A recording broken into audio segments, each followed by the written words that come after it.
Aloha, everyone. Welcome back to the show. I am super excited to introduce my friend and colleague, Kyle Burnett. Welcome, Kyle. Hey, thanks, Pili. Super excited to have you on. So, Kyle and his brother Kirk have been flipping and wholesaling houses for 5 years, accumulated 23 doors in the past 2 years, up until a few weeks ago when they bought 5 4-unit properties. This was the biggest first purchase that they've ever made, and they're looking forward to getting those fixed up and stabilized. Welcome, Kyle. Thanks, Pili. I'm excited to be on here. So let's get started. Like, how did you get into real estate? And you're in real estate with your brother, so we'll definitely dive into that. But how did you both get into real estate?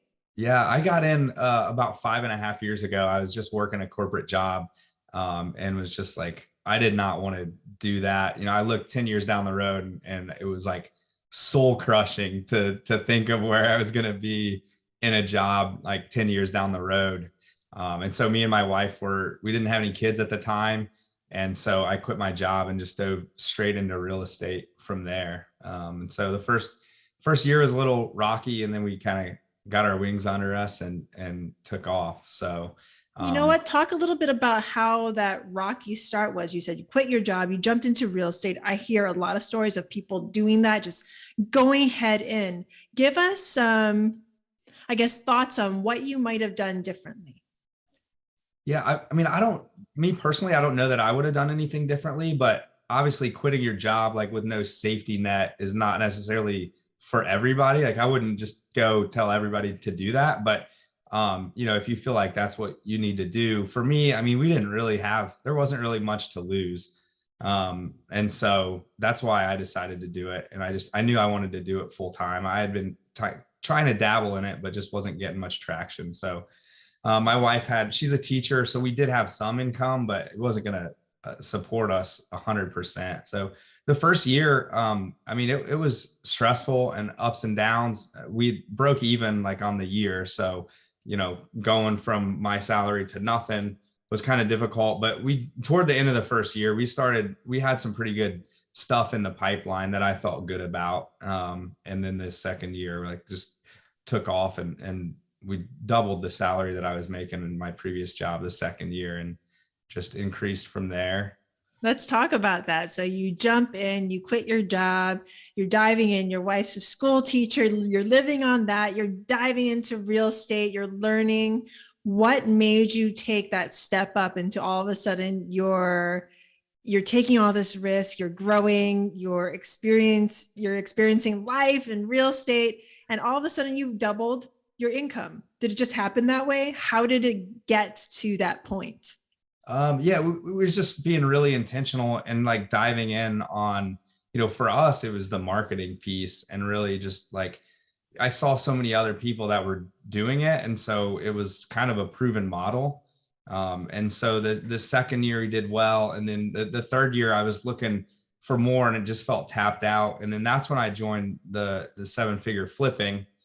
And hired my first employee, and that things were going great there. And then about 2 years ago, my brother lives in the Dominican. He was working for a nonprofit, raising all his own money, and he was had kind of almost worked himself out of a job there. Like he had trained people down there to do what he was doing, and I said, hey, I need some help over here. I can't do everything. And so he came on about 2 years ago with me, and like we've blown up, and we did just over $1 million last year, which I just could have never fathomed. And then dove into the multifamily stuff more about 6 months ago. Okay, we're definitely going to get into that multifamily stuff, but first I want to talk about team building, and predominantly your brother, because I get asked a lot, like, how do Jason, my husband and I work together so closely and on multiple businesses? So you can answer this question for me as well. How did you know that your brother was the perfect fit for what you were building? Yeah, that's a good question. I think we're twins. So we've, known each other our whole lives and been close and then not close during different periods. But, I think we've both matured a lot in the last 5 years or so. And I knew he was like the type of person that would own the business the way an employee wouldn't. And so that's, I knew he would just really dive into that stuff. And he came to one of the 7-figure events with me. It was the cruise, and you have to pay for two, double occupancy no matter what. And my wife couldn't take off. So I was like, hey, you want to come with me? Like, all expense paid cruise, like I'll pay for everything. And after that, I think like he was totally hooked after, being in around that mastermind setting. Well, who's going to say no to that? Right. Yeah. What a perfect selling point. Yeah, really. So you bring your brother in, who you already said was already capital raising. And for anybody that's in the multifamily business, how important having that person, that networker on your team is. So you bring him in, and you said you just exploded, and then you got into large multifamily. Talk about this explosion first, and then how you got into multifamily. Yeah, I mean, last year we just crushed it. And a lot of that was him taking a lot of stuff off of my plate with the flipping and wholesaling business. I mean, he started, closing stuff over the phone, and was just like, I mean, it helped me because I was meeting with all the sellers. And it got to a point where he would just get contracts either over the phone, or it was like to the point where we had a number. All I had to do was go out there and verify the condition of the property, which made it a lot easier than having to go on 10 or 12 appointments a week. And that it was great because like that's way outside his comfort zone. Like he would not have told you he had any interest in that, but he really dove into some of the training that we bought and all that stuff. And now he's almost like a sales manager. We have an acquisitions person, and he's doing all the training and working with him. So just bringing him on, it was really key to growing our business to where we want to go. I love the fact that you said that you wouldn't have thought that that was sort of the position that he would put himself into, but you just heard it, folks. This man closes people on the phone. That is gold, and you're related to him. You're his twin. So great job on you for bringing him in. So let's segue into multifamily now. You said 6 months ago, you dove into multifamily. First question, why? And how did you start? So I had built up a little bit of a portfolio of like single families, single families up to, I think we had like 1 4-family and some duplexes and stuff like that over probably about a year before that. We'd started acquiring some. The reason I wanted to get into it was like to build a more long-term wealth, as opposed to the flipping and wholesaling where you're just, you get the paycheck and move on to the next, move on to the next one. And so that was the big thing. And I saw several other people getting into multifamily and the syndications and stuff like that. And so, I mean, that's why we wanted to dive into it. Perfect. So you saw the writing on the wall, per se, and like you took the steps that you saw, the quote that says success leaves clues. You were following the successful steps of others. So you jump into 7-figure multifamily. How has this journey been for you thus far? Oh, it's been great. I mean, if without 7-figure multifamily, like we would have never done this 20 unit deal. Like we wouldn't have felt comfortable. We wouldn't have the accountability groups. I mean, they kept us accountable to making the broker calls.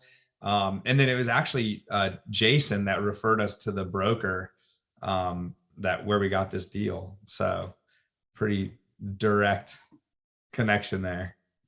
And sometimes it's true. Sometimes it's not what you know, it's who you know. Oh, so sure. Coming into a program and getting to surround yourself not only with people who have done it before you and have been successful before you, but to surround yourself with those who are on the same path as you, which is up, and are learning with you and growing with you and taking those steps with you. So how did you get this first property?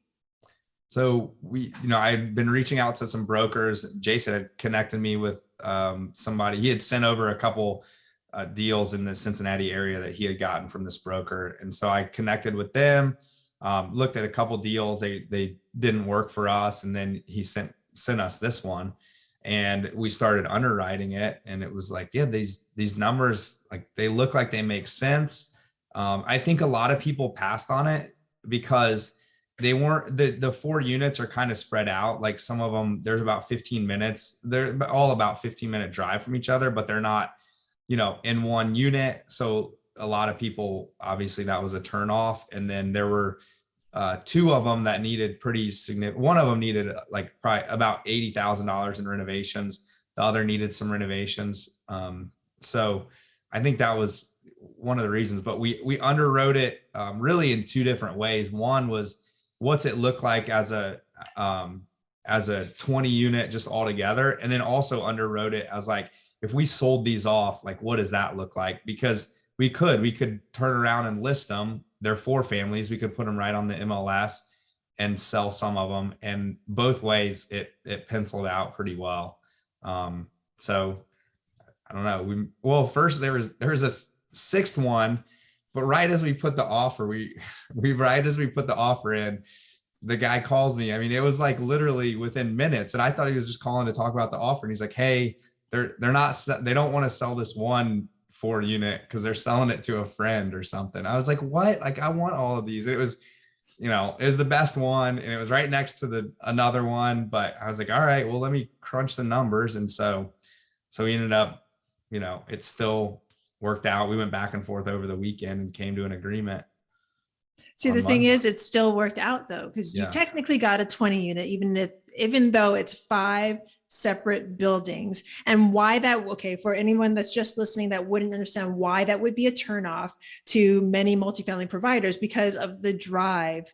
Multifamily providers like the economies of scale, having all 20 units in one building. And Kyle, I'm sure if that was the case, you would have bought that too. But the thing is, just getting into this business, this is epically amazing for you because you have the knowledge to take down 5 separate buildings. You know how to do that. You know how to flip, you know how to wholesale, and you see the multiple exit strategies of a deal like this, because you could take half of those units, put them right back on market, and maybe make all of your money back. And then you're free and clear on the other half. I'm not sure. But the thing is, you were cognizant enough to look at the numbers, look at the different ways the different exit strategies that you could have with this, and then push forward with the knowledge that you already have and the knowledge that you're gaining within multifamily. Am I hitting it? Yeah, 100%. We weren't necessarily looking for 4 unit buildings. And that wasn't like in our strategy, but I think over the last 5 years of being in real estate, like it's allowed us to like identify opportunities, right? And it's not just, even stuff outside of real estate possibly, but like we're looking for opportunities to grow and make money. And when we came across this, like we were able to identify that. And I think that is so amazing, because so often, because I promote focus. I think, it's a good thing. And I actually just talked to someone today and she was like, I stay in my lane. I don't deviate from my lane. And I think that's amazing. But at the same time, you should have the wherewithal to see opportunities as they come and pivot while you can, especially with the market changes and especially with new things coming along with the metaverse and everything that you can invest in. It's like the sky's the limit. So I get it. Focus in, but always be able to see the future and to see, what can I do with this? And that's kind of what you did with this. So what's next? You took down this first 20 unit and you're like, I see that hockey stick happening for you right now. So what's next for you in multifamily? I think our goal this year is to gain another 100 units on our own, and then also be the GP on some type of syndication. And honestly, like that's just more for the experience than anything else. Like just getting that experience of being the general partner on some deals. So as far as the size on that, like we're not really picky. So fantastic. And the thing is, that is great, because now if a 4 unit comes your way, or a couple of 4 units, you know how to take that down. If a 20 unit in one building comes your way, you know how to take that down. If a 300 unit comes your way, thing is, you know how to take that down as well because of the people that you've surrounded yourself with. So Kyle, before I let you go, what is one huge piece of advice that you can give our listeners as they're just starting out, because you've run the gamut of real estate in your life right now? What's something that you can impart to them as they're just starting? Yeah, I would say the one thing is just like network, get to know people, and try to add value as much as you can. The reason that we've been able to grow like we can is just we know a ton of people in the industry, and I think our reputation, like people know who we are, and they like working with us. They like, they enjoy talking to me. They'll pick up the phone when I answer. So just, it's definitely all about who you know and the connections. And getting out there, because in Yeah. order to know people, you have to create those relationships. So Kyle, thank you so much. If any of my listeners want to find you, want to know more about you, or want to invest with you, how can they reach you? Yeah, you can email me at kyle@burnettinvestments.com. Fantastic. Thank you so much, Kyle. And for any of my listeners that want more information on the coaching program that Kyle mentioned, 7-Figure Multifamily, just tap on the link below. We will be there waiting and willing to answer any questions. And again, Kyle, thank you. And to all my listeners, thank you so very much for listening. Please rate, review, and subscribe if you got any value. And I will see you next time. Aloha. Thanks, Pili.